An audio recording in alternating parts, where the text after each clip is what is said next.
ప్రభుత్వ పథకాల పేర్లపై AP deputy CM Pawan Kalyan ఆసక్తికరమైన ట్వీట్ చేశారు. భావితరాలకు స్ఫూర్తిని అందించే సమాజ సేవకులు, శాస్త్రవేత్తలు, విద్యావేత్తల పేర్లతో ప్రభుత్వ పథకాలను అమలు చేయడం హర్షణీయమని పేర్కొన్నారు.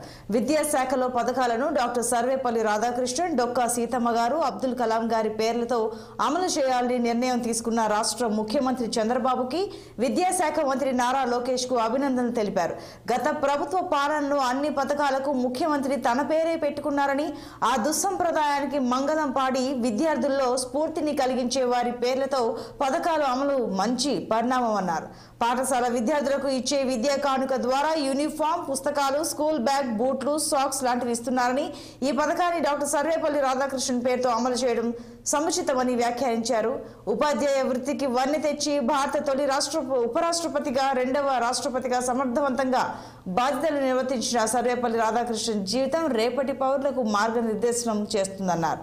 మధ్యాహ్న భోజన పథకానికి సైతం గత ముఖ్యమంత్రి తన పేరే పెట్టుకున్నారని, ఇందుకు భిన్నంగా అపర అన్నపూర్ణ డొక్కా సీతమ్మ పేరును ఈ పథకానికి పెట్టడాన్ని ప్రతి ఒక్కరూ స్వాగతించాలని పేర్కొన్నారు.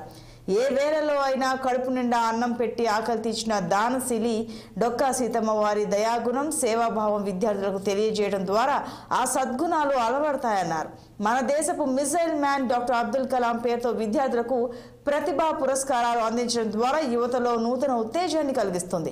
పేద కుటుంబంలో పుట్టిన కలాం ఎన్నో ఆటుపోట్ల నడుమ విద్యాభ్యాసం సాగించి శాస్త్రవేత్తగా ఎన్నో విజయాలు అందుకున్నారు. అబ్దుల్ కలాం జీవన ప్రస్థానం నవతరంలో స్ఫూర్తిని కలిగిస్తుందన్నారు. ఆ మహనీయుల దివ్యాశీస్సులు రాష్ట్ర ముఖ్యమంత్రి చంద్రబాబు నాయుడు నాయకత్వంలోని ఎన్డీఏ ప్రభుత్వానికి ఎల్లవేళలా ఉంటాయని ట్విట్టర్ వేదికగా పేర్కొన్నారు.